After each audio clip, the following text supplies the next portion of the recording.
Mesdames, Messieurs, bonjour et bienvenue.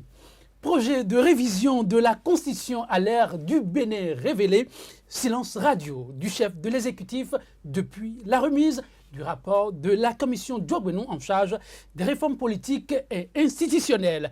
La levée de boucliers et autres bruits de bottes observés au niveau des réseaux sociaux et dans le monde des médias en général l'ont pratiquement laissé aussi de marbre. Mais la posture n'aura pas changé outre mesure suite aux prises de position plus que tranchées notées au niveau de bon nombre de juristes de haut rang et constitutionnalistes au lendemain de la transmission à l'Assemblée nationale du dit projet. Mais contre toute attente, oui, Patrice Talon prend presque tout le monde de coup. À quelques heures de l'ouverture de la session extraordinaire, devant se pencher sur l'étude du projet, il rompt le silence à travers un message à la nation. Levée de voile sur le contenu du texte sur la table des députés, l'opportunité de la démarche actuellement en cours, le soutien et l'adhésion de tous au projet, la nécessité du vote. Tout ou presque y est passé. 100% Bénin, le numéro du jour aura à juste consacré le décryptage de l'adresse du chef de l'État, Patrice Talon, à la nation béninoise. Thème au menu: message du chef d'État béninois à la nation à la veille de l'étude du projet de révision de la Constitution, un moyen de pression ou de communion avec le peuple. Autrement, à quoi rime cette sortie médiatique? Deux invités sur ce plateau pour les réflexions et analyses qui s'imposent. À ma gauche, on ne le présente plus, Donclam Abalo, journaliste, il est le directeur de la radio Soleil FM au Bénin. Une radio qui fait beaucoup parler d'elle. Donc, Lama Balo, bonjour.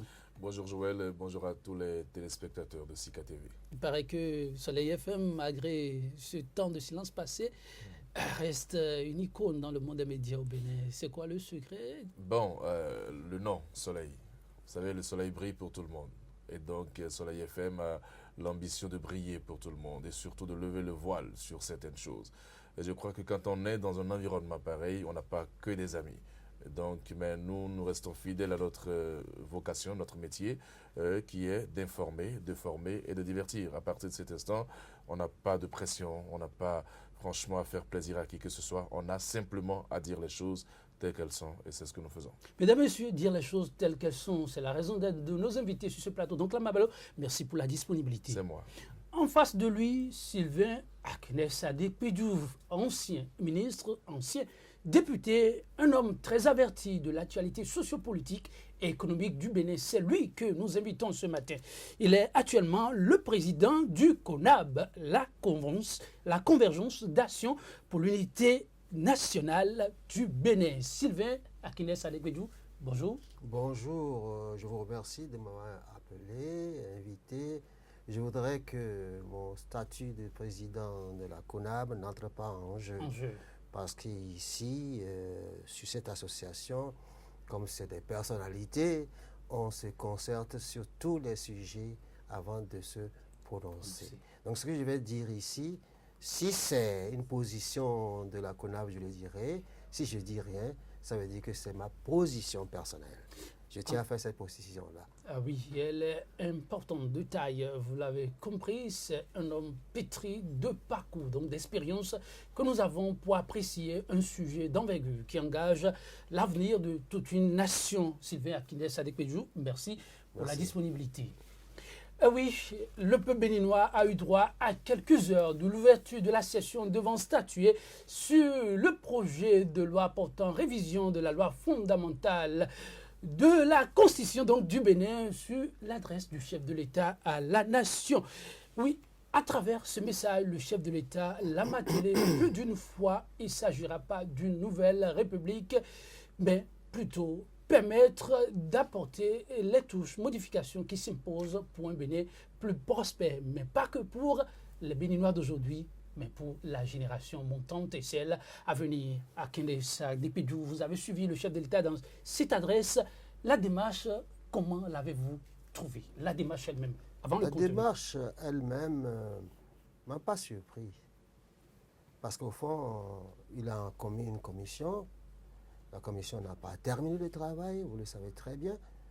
Selon le test que nous avons reçu, elle devait sortir un projet de texte accompagnant, ça n'a pas été fait.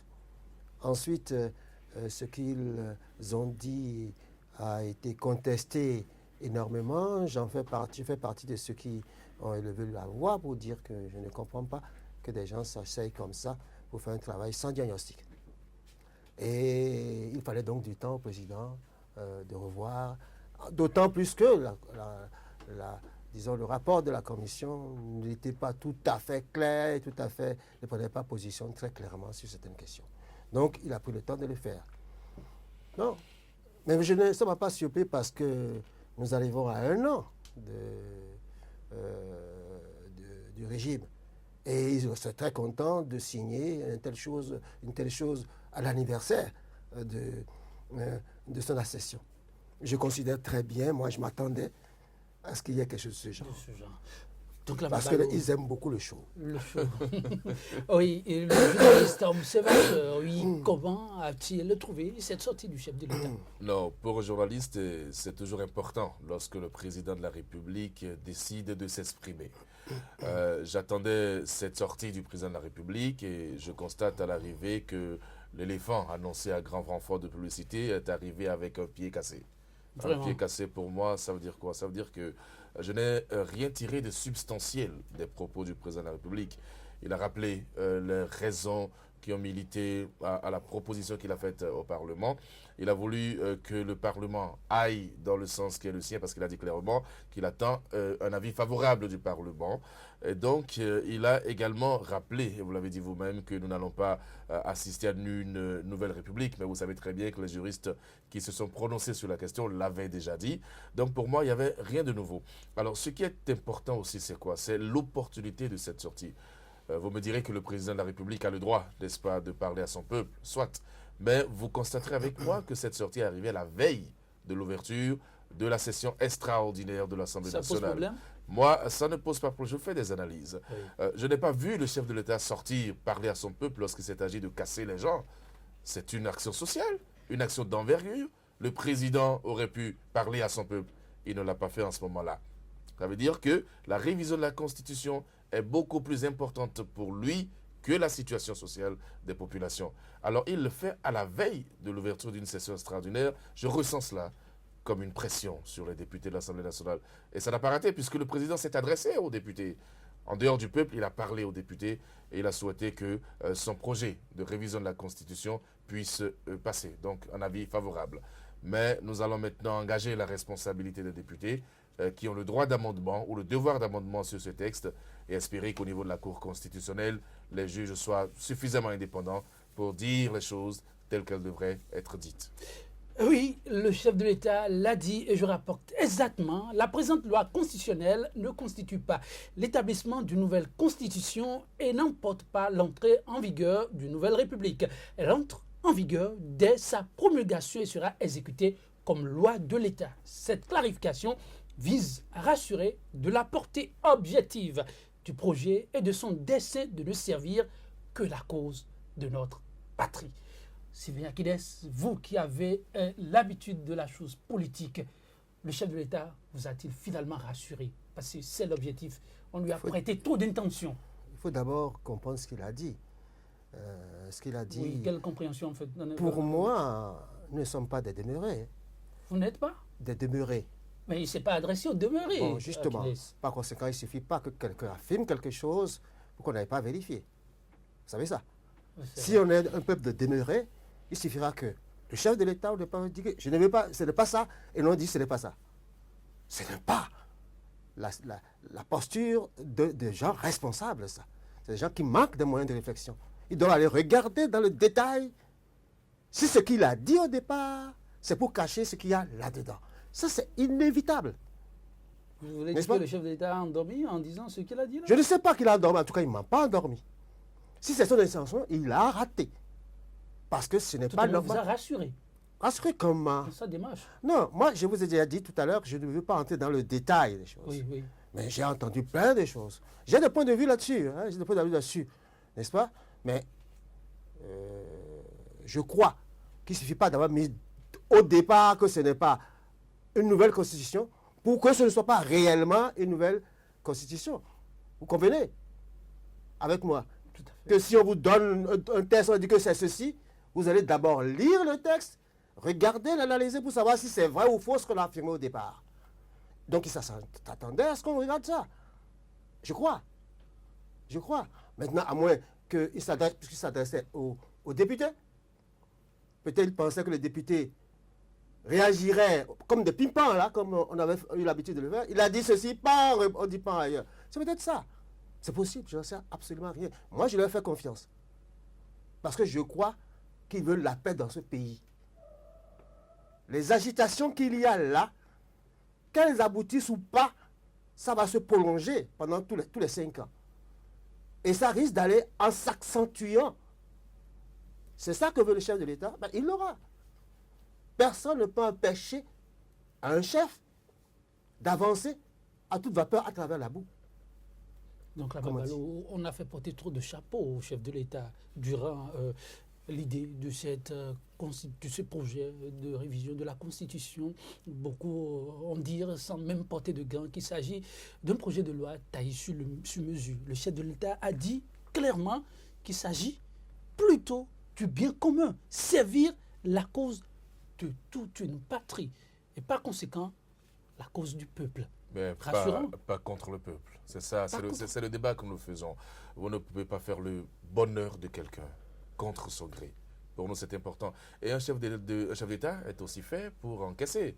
Donc, si les gens font des commentaires, qu'ils soient favorables ou défavorables, le président devrait pouvoir encaisser ça et donc tenir compte des aspirations du peuple.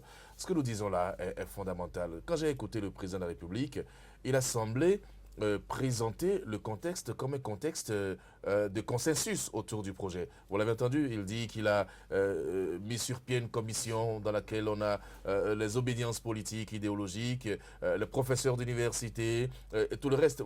Et pour lui déjà, ça peut être considéré comme un consensus, sinon un début de consensus. Ce n'est pas l'esprit du consensus, ça. Et lorsque la commission a fait son travail, faisons le point. Monsieur Akide Sadiq Pedjou a parlé tout à l'heure, la commission n'a pas proposé un projet de constitution. Et donc, quand vous mettez sur place une commission, elle va jusqu'au bout de son travail. Vous avez des membres de la commission aujourd'hui qui réagissent. Pourquoi? Le premier rapporteur de la commission a réagi. D'autres membres de la commission ont réagi. Et ne se sont pas retrouvés dans le texte final qui a été envoyé à l'Assemblée nationale. Ça veut dire qu'on a dépensé 500 millions du contribuable pour n'avoir aucun résultat. Et moi, ça me dérange un tout petit peu. Je me dis, si le président de la République tient à consolider ses bases et à faire le bonheur de notre peuple, il est obligé de consulter le peuple. Pour moi, c'est très important. Les députés sont effectivement l'émanation du peuple. On peut leur faire confiance. Mais malheureusement, il se fait que nous nous retrouvons dans un environnement qui oblige le peuple à avoir un peu de doute.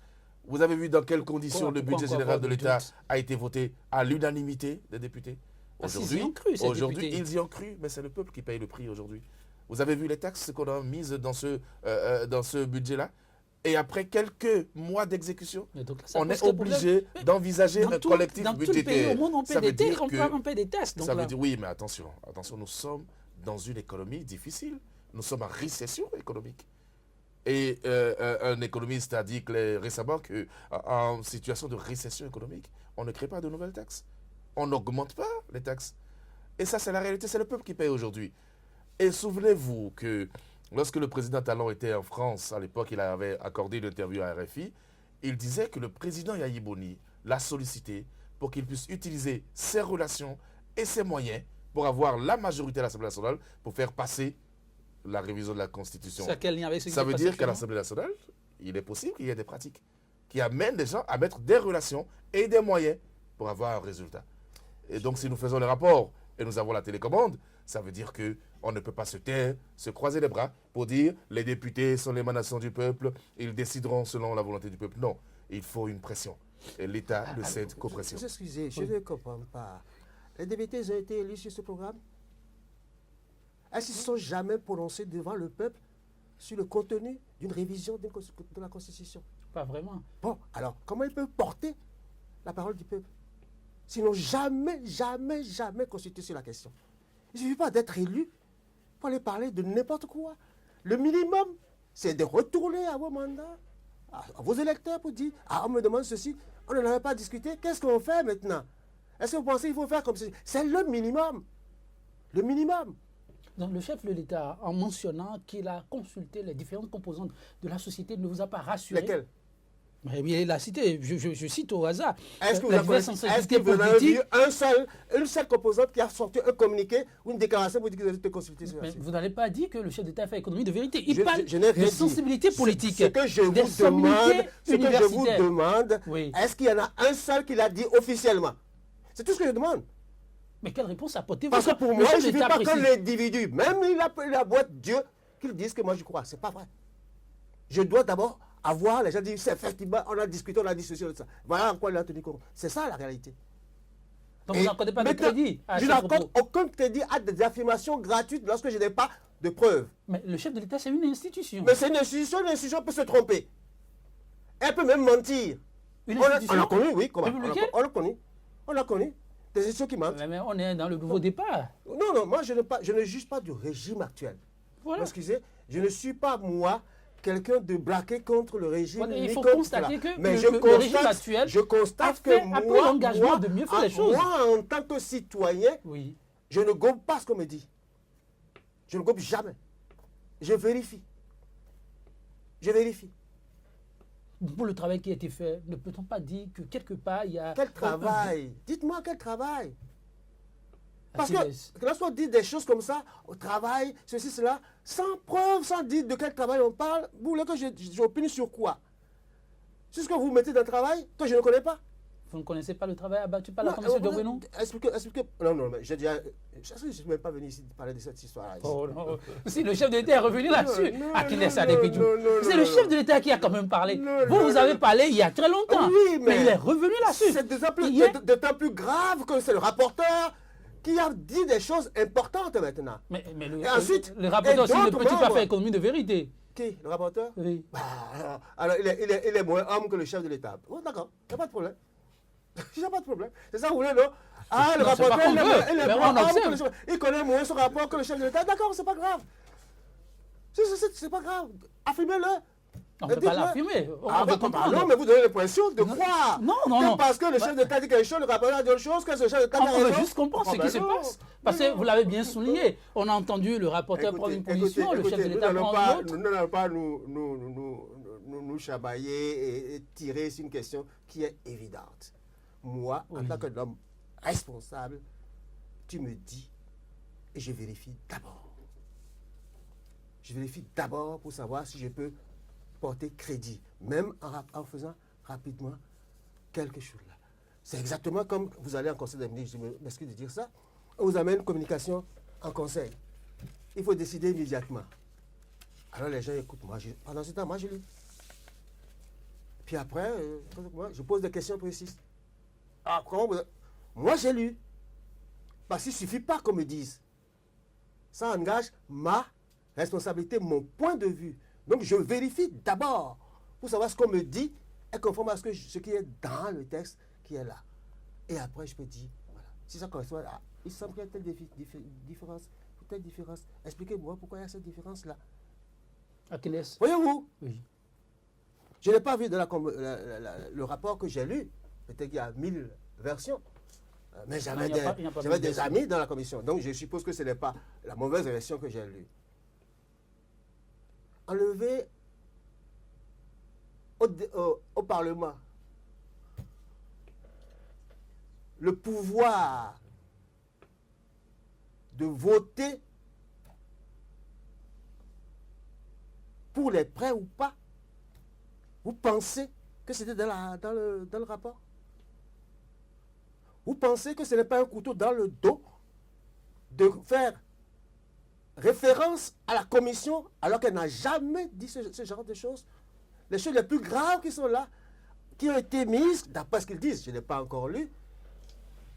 Moi, je n'ai pas lu ça dans le rapport. Donc, je considère que la commission est un paravent, même pas un paravent, une fumée.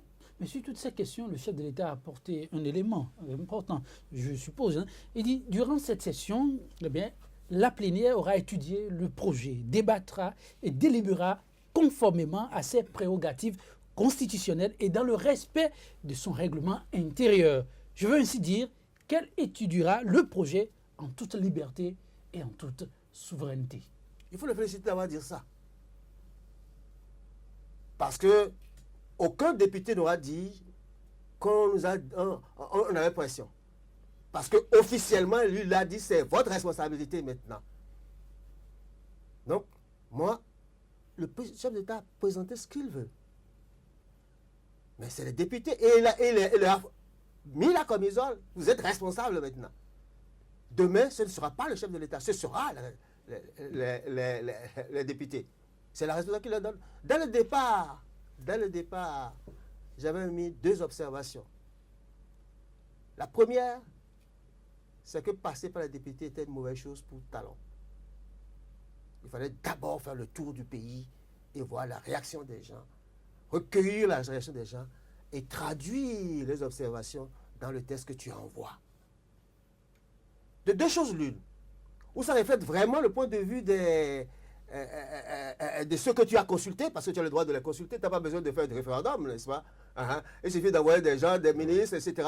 Réunissez telle personne, les chefs de district, enfin, les chefs de les communes, là, les chefs de quartier, les chefs d'arrondissement, de les mettre là, et vous discutez de ce que vous voulez faire. On note, et puis on fait une synthèse. Si ça a été fait, mais tout le monde saurait de quoi il s'agit. Tout le monde saurait de quoi il s'agit. Même les illettrés, on leur aurait parlé. Et vous revenez, vous faites un point. Vous dites, bon, voilà ce que j'ai retenu. J'envoie ça au Parlement. Ah, monsieur le député, on a consulté, etc. Si vous voulez, vous pouvez faire pareil pour savoir. On appelle même les députés pour qu'ils assistent à cette séance-là. Pour qu'ils soient informés de ce qu'on a dit. Ce que les populations disent. C'est comme ça, en fait. Quand on réfléchit bien, qu'on veut gérer réellement comme on gère des hommes. Des gens pour lesquels on pose un acte. C'est ma première observation. Et la seconde? La seconde, je ne veux pas dire, le chef de l'État, je ne sais pas s'il fait confiance. Parfois, pour être méchant, je dis il a un complexe. Mais professeur d'université, c'est quoi? Entre nous, ils sont honnêtes. Les professeurs d'université? Oui. Je pose la question clairement. Combien de professeurs d'université titulaires de chaire prennent des cours dans le privé et ne font pas les cours, envoient leurs assistants? Vous ne savez pas ça? Vous ne savez pas ça? Je ne vois pas le lien. Oui, ça se passe, c'est vrai. Bon, alors donc, tabler sur leur ETT n'est pas juste. D'accord? Tabler dès le départ sur leur ETT n'est pas juste. Ça veut dire, pour moi, qu'ils sont sensibles à l'argent. Pour moi. Parce que c'est l'argent qu'ils vont chercher dans les établissements privés. C'est l'argent. Donc ça veut dire qu'ils sont sensibles à l'argent. Je ne dis pas qu'ils sont tous comme ça. Mais il y a des gens qui sont spécialistes de cette question. Et il y a des gens qui sont spécialistes du racotage des établissements privés. Et la conséquence? Non, on ne peut pas leur faire confiance sur les choses. S'ils disent quelque chose, on fait vérifier par d'autres. C'est ça. Maintenant, bon, peut-être que le chef de l'État a fait tout ça. Je n'en sais rien. Moi, je critique seulement. J'ai déjà dit que je ne suis pas là. Vous savez, j'ai appelé à voter pour Talon au second tour. Hein. Ça a été officiel. N'est-ce pas, M. Dogon? Absolument. Très officiel. Avec raison, en disant qu'il a bien vu qu'il faut toucher à notre Constitution. Je l'ai dit clairement. Donc, pour moi, l'initiative n'est pas une mauvaise chose du tout. Je ne suis pas de ceux qui disent qu'il ne faut pas... Je n'en suis pas là. Mais le contenu, la procédure, je ne m'attendais jamais à ce seul procédure qui néglige les gens parce qu'ils ne sont pas professeurs d'université. Donc là, Mabalo, le chef de l'État a semblé clairement recentrer les choses. Je rapporte ce que j'ai dit à l'entame avec Akines, durant cette session, a-t-il souligné et martelé, eh bien, la plénière aura étudié le projet, aura à débattre, délibérer, mais conformément à ses prérogatives constitutionnelles et dans le respect strict de son règlement intérieur. Le président de la République a le droit de le dire. Mais quand vous l'écoutez, vous avez le sentiment qu'il donne des consignes aux députés. À quel niveau? Il les met dans un couloir. L'Assemblée nationale a le devoir et il a posé des questions. Et il dit, lorsqu'on aura des réponses à ces questions-là, ça peut déterminer l'acceptation ou le rejet de ce projet. D'accord? Et il dit aux députés en même temps qu'il attend une réponse favorable. Je vous dis que le chef de l'État s'est exprimé, il a parlé aux députés, il n'a pas parlé au peuple. Je reste convaincu de ça. Il a parlé aux députés. Et il l'a fait à la veille, je le rappelle encore, ça ne vient pas ex nihilo, à la veille de l'ouverture de la session extraordinaire. Pour moi, ça veut tout dire. Alors, ce qui est fondamental, c'est quoi? C'est que le chef de l'État peut avoir des aspirations, il peut avoir une vision. Il a dit qu'il ferait un mandat, il veut décider durablement pour l'avenir du pays, mais en même temps, il ne faudrait pas qu'il y aille contre la volonté de certains, ou même de façon à vouloir forcément mettre le grappin sur la commission. Parce qu'il a engagé la responsabilité de la commission dans son adresse. Et les membres de la commission, il y a certains membres de la commission qui ne sont pas d'accord. Monsieur Akinde Saleh-Pedjou parlait du premier rapporteur de la commission. Il n'est pas n'importe qui. Et en matière de droit constitutionnel, je crois que c'est une référence dans notre pays. Il s'est exprimé. Le premier rapporteur de la conférence nationale également s'est exprimé. Et c'est la conférence nationale qui a accouché de cette constitution. Donc vous pensez que tous ceux qui s'expriment là, c'est des plaisantins? Ils s'expriment parce qu'ils n'aiment pas le Bénin? Non, on ne peut pas.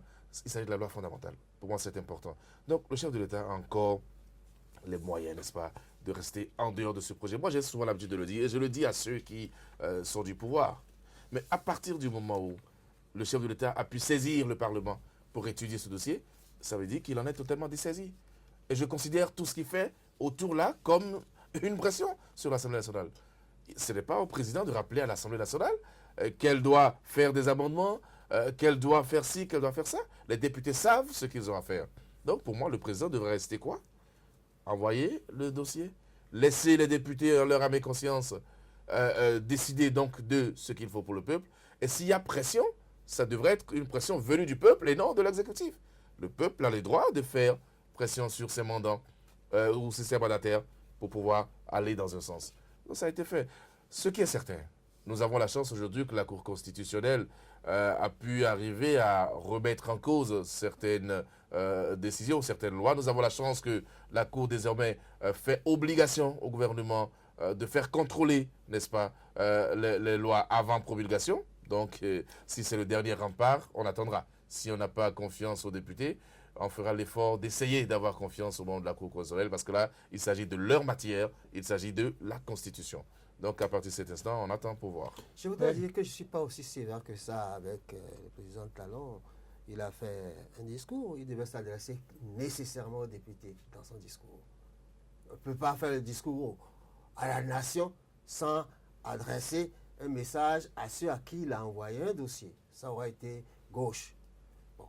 Je considère aussi que, comme on a dit, il n'a rien expliqué.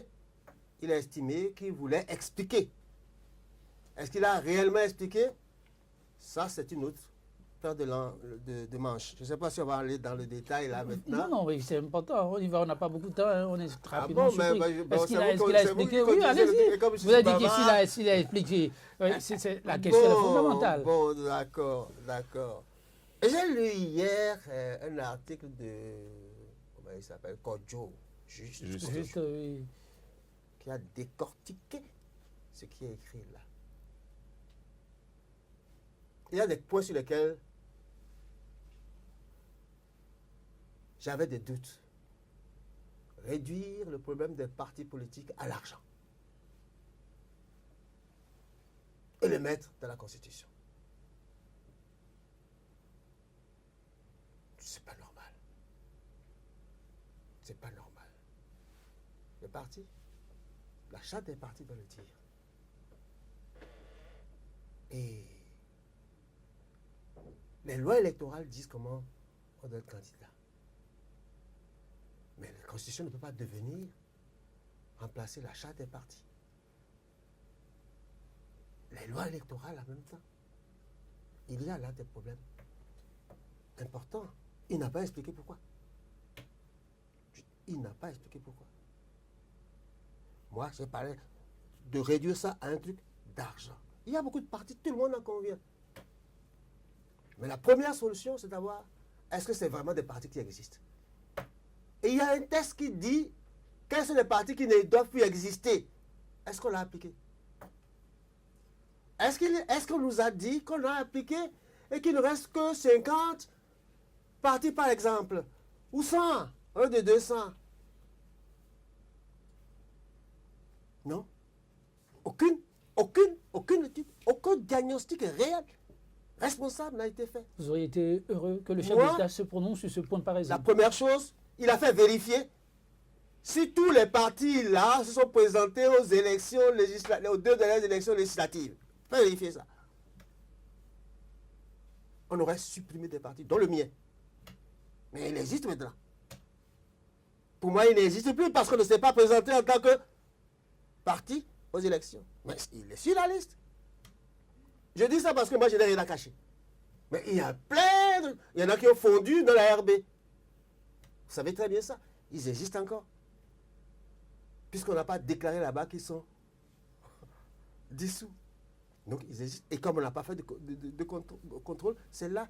Ça, c'est des choses élémentaires, bon sang. C'est des choses élémentaires. Et quand je considère qu'on veut prendre une décision aussi importante et qu'on ne commence pas par là d'abord. Deuxièmement, c'est ça qui résout la question, disons, des partis régionaux. Puisque dans comment dire, la loi électorale, on a parlé d'alliance et même de groupes de partis. Si vous lisez, vous ne comprenez pas grand-chose. Hein, la différence entre groupe et alliance, vous ne comprenez pas grand-chose. On met des... Bon. En tout cas... Vous trouvez la lecture trop confuse? Mais non, ça veut dire qu'il non, de la loi non, c'est fait exprès, ça. Ça fait exprès? Oui, je sais. J'ai été au Parlement, non? Donc je sais de quoi je parle. Mais on fait une alliance, on crée un parti, j'espère, de Koulikame par exemple. OK? Et on s'arrange pour être je vous interromps pas, on aura le temps de venir spécifiquement à travers une émission sur la question des partis politiques. Mais si le chef de l'État, c'est vrai, au cours de son adresse, n'a pas fait allusion à la situation des partis politiques... J'étais en train de démontrer en quoi résoudre le problème par une question pécuniaire est un mauvais diagnostic. Je peux m'arrêter là. Oui. Voilà. Je peux l'affirmer comme ça. Et si les auditeurs comprennent, tant mieux. S'ils ne comprennent pas, je n'ai pas eu le temps de l'expliquer. Il n'y a pas de problème. Je le disais, on reviendra là-dessus. Je vais vous poser une autre question que le chef de l'État a évoquée. Mais avant de revenir là-dessus, puisque vous avez relancé la question précédente, donc là, Mabalo, est-ce qu'en le faisant de cette façon, c'est effectivement un autre piège qui guette toujours la République? Une question qui n'est pas tranchée, mais qu'on a promis quand même de trancher, la situation des partis politiques. Non, vous savez, aucune loi, aucune constitution ne vise la perfection. C'est clair, ça. D'où l'importance du débat. On peut arrondir les angles pour éviter que la Constitution ne soit un pilier très fragile de notre démocratie. C'est important. Mais encore une fois, sur ce genre de questions, il faut discuter avec ceux qui ont déjà des partis politiques et qui les animent. Nous avons des gens qui sont représentés au gouvernement actuellement et qui, pour aller à l'Assemblée nationale, ont dû se fondre dans d'autres formations politiques. Vous savez ça au moins? D'accord? Donc ça veut dire que... Et après, ceux-là veulent sortir maintenant pour dire grand groupe, tout le reste. Et vous allez voir que quand vous faites la lecture même, on a prédéfini les grands blocs politiques. Et ça, je ne comprends pas. C'est dangereux? Mais je ne comprends pas comment on peut le faire seul. C'est ça le problème. On ne peut pas le faire seul. C'est une concession aux députés. Oui, on ne peut pas le faire seul. Une concession. Donc c'est la réalité. Alors l'autre chose que je vais dire, si on a effectivement consulté les gens, vous avez écouté le président du Conseil économique et social sur la suppression de son institution? Vous avez écouté les conseillers du Conseil économique et social? Vous pensez qu'on les a associés à la disparition de leur institution? Je ne pense pas.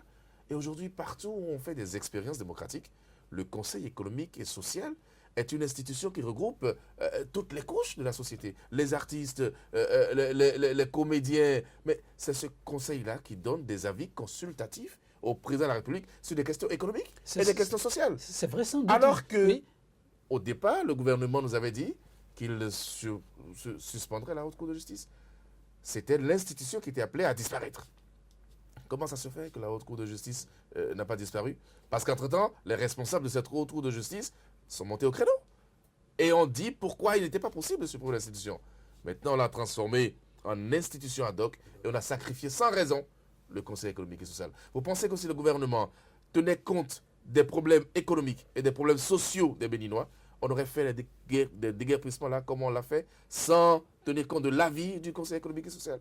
Donc, même si aujourd'hui, on veut décider de supprimer cette institution, il faut en discuter. Il faut en discuter, oui. La question revient de façon récurrente. Le chef de l'État, lui, a raison sans doute à évoquer une autre question qui fait polémique, la question de mandat. Il a souligné, c'est un mandat de transition que le chef gère actuellement. Il a promis un seul mandat pour ces mandats. Aujourd'hui, la question du mandat unique, le chef de l'État l'a évoqué, ça peut être une question de développement. Comment vous avez trouvé? Si vous relisez le discours, oui. Vous voyez la manière, c'est pourquoi dès la formation, il a dit que dès le départ, il voulait un mandat unique. Oui. C'est pourquoi. Pourquoi pas? Tout ce qu'il a dit avant ne justifiait pas du tout le mandat unique. Et il dit c'est pourquoi. Ah. Les discours sont... Moi, j'écoute très très bien les discours, parce qu'on ne me trompe pas facilement comme ça. C'est venu comme une cheveux sur la soupe, c'est ça? Oui. Comme s'il y avait une démonstration. Il n'y a pas eu de démonstration. On dit c'est pourquoi. Et c'est pourquoi il faut avoir démontré. Il n'a pas démontré. Bon. Je ne dis pas que c'est une mauvaise chose. N'est-ce pas? Encore faut-il. Moi, j'ai toujours dit ce qui est important dans cette affaire, c'est la révocabilité du président sous des conditions données. C'est-à-dire que on peut mettre 5 ans ou renouvelable ou 7 ans ou 6 ans. Ce n'est pas ça l'essentiel. C'est de pouvoir arrêter la main qui déchire le pays. Qu'il y ait des procédures dans certains pays où vous faites une pétition avec un certain nombre de gens et on est obligé d'arrêter la machine. D'autres, c'est des majorités. Il y a dans les véritables démocraties des choses, dans certaines, évidemment, des choses qui peuvent être. Ce dont nous souffrons ici, c'est les dérives de nos présidents. Ce n'est pas parce que le mandat est double ou unique qu'il y a les dérives. Non, c'est parce que personne ne peut arrêter les dérives. Et si vous n'arrêtez pas les dérives, et vous voyez bien la seule dérive que vous pouvez arrêter, à savoir, disons, les prêts. On a enlevé ça encore. Vous voyez bien qu'il y a un problème. Oui, donc là, vous en faites la même lecture. Absolument. Le chef d'État a fait sa démonstration. Non. Mais à Guinée, estime qu'il n'y a pas eu de démonstration. Absolument. Il n'y a pas eu de démonstration. Non, moi, je vous ai déjà dit que le président, même si M. Akindé Sadek-Pedjou pense que j'ai été sévère avec le président, je suis convaincu que c'est aux députés qu'on a parlé et non au peuple. Donc, pour moi, il n'y a effectivement pas eu de démonstration.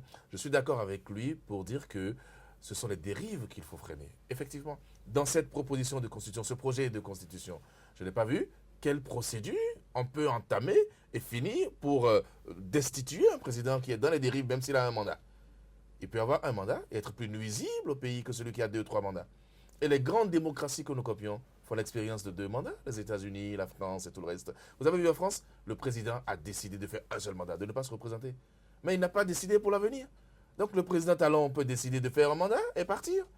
Pourquoi veut-il imposer à ses successeurs le mandat unique? Ça doit faire débat. Pour moi, c'est important. Alors quand vous mettez tout ceci ensemble, vous vous posez 1001 questions. J'entends certains dire que la campagne électorale a été déjà un référendum.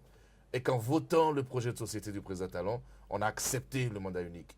Mais ça a été soutenu par des hommes de droit. Je veux rappeler qu'on n'a pas voté le projet de société du président Talon. Je ne sais pas si vous l'avez voté, vous, mais moi, je ne sais pas. Parce que le projet de société de M. Talon n'a pas eu 50% des suffrages. Il n'a pas été élu président au premier tour. Ça a recueilli 24% des suffrages. Et pour qu'il soit président, on a mis ensemble d'autres candidats. Donc d'autres projets de société. C'est une synthèse des projets de société qu'il faut exécuter.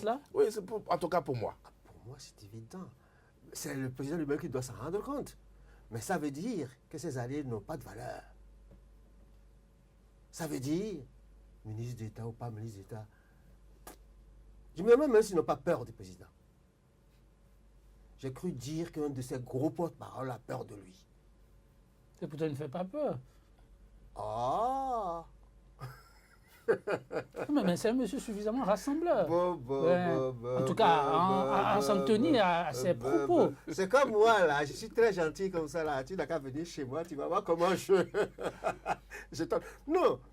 Il y a l'aspect extérieur qu'on montre et l'aspect, j'ai pris une décision, vous devez l'exécuter. C'est deux choses différentes.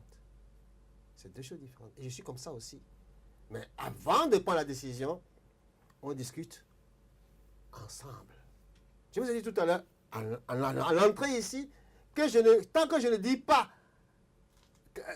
si c'est une chose qui concerne mon association, je vous dis que ça concerne mon association. Mais si je dis ça, c'est mon point de vue. Moi, j'ai une association. Mon vice-président était pour Zissou. Moi, je disais pour Talon. Ça ne nous a pas empêché de continuer de travailler sur ce quoi nous sommes d'accord. Donc, par conséquent, si les gens sont d'accord dans la coalition que c'est ça qu'il faut faire, alors ils sont coupables. Mais j'apprends que, je ne sais pas, s'ils ont vraiment donné leur avis réellement sur la question. Je ne suis pas certain.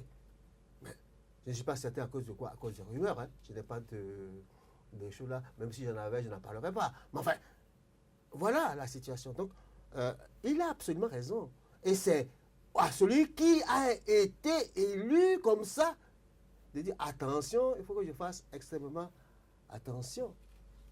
Si une bonne partie de ceux qui m'ont élu, avec ceux qui ne l'ont pas élu et qui sont encore aigris, se mettent ensemble, ça fait une majorité du peuple. Ça fait une majorité du peuple. Il faut voir ça sous cet angle. Ah oui, il faut voir ça comme ça. Comme ça. L'armée ne peut pas tirer sur tout le monde. Pourquoi parlez-vous de l'armée? Mais parce que le Bénin n'est pas en crise. Tu m'excuses. Les gens disent qu'ils vont devant l'Assemblée. Ils vont dormir là. Vous avez vu ce qu'on a fait aux étudiants? C'est pas loin, ça. C'est pas loin. Il suffit qu'il y ait un fou qui lance, qui dit quelque chose, et ça y est, ça part. On sait comment ça commence. Il paraît que le Bénin est déjà loin de tout ça. Il paraît. Bon, c'est Dieu qui a dit ça. D'accord. Donc là, Mabalo, désormais, à quoi pourrait-on s'attendre? Non, moi, je ne sais pas à quoi on peut s'attendre. Mais j'ai simplement envie de dire une chose. De plus en plus, il se développe le sentiment dans notre pays que lorsque vous critiquez les positions et les avis du gouvernement, vous êtes systématiquement rangé dans un camp. Ce n'est pas cela qui développe un pays. Je crois que nous sommes un pays sous-développé, très endetté. Je dirais même très sous-développé et très endetté. Le Bénin. Et donc, oui, vous le savez mieux que moi. Et donc, nous devons tous participer à la construction de notre pays. L'esprit de tolérance doit pouvoir être un esprit fédérateur. Accepter les différences, car la différence de l'autre nous enrichit. Et donc, à partir de cet instant, je fais le postulat que nous dirons toujours les choses telles que nous les ressentons et telles que nous les pensons, et sans aucune pression de qui que ce soit. De toutes les façons, c'était important pour moi de le dire et je sais pourquoi je le dis. Oui, il s'agit là de l'engagement d'un journaliste, pas n'importe lequel, le directeur de la radio Soleil FM. Oui, vous l'avez compris, bientôt la fin de cette émission. Mais je me retourne vers Akines Sadepedjou qui a l'habitude des choses politiques. Je le répète une fois encore, à quoi pourrait-on s'attendre dans les prochains jours? Moi, je ne m'attends à pas grand-chose. Moi, j'ai recommandé aux députés de rejeter le projet et de le faire reprendre s'ils le veulent sous forme de proposition de loi après avoir pris l'avis des populations. Akines Sadepedjou, merci. Donc, Lamabalo, merci. Mesdames, Messieurs, merci aussi à vous d'avoir été des nôtres 100% Bénin. L'émission du jour, c'est presque terminé. Mais avant, cette citation du grand philosophe Confucius, je cite, « Tous les hommes pensent que le bonheur se trouve au sommet de la montagne, alors qu'il réside plutôt dans la façon de la gravir et de s'y maintenir avec la manière, non pas pour apeurer, mais savoir apporter et séduire. » Mesdames, Messieurs, merci à vous pour l'attention. C'était définitivement terminé. On se retrouve à très bientôt pour un autre plateau.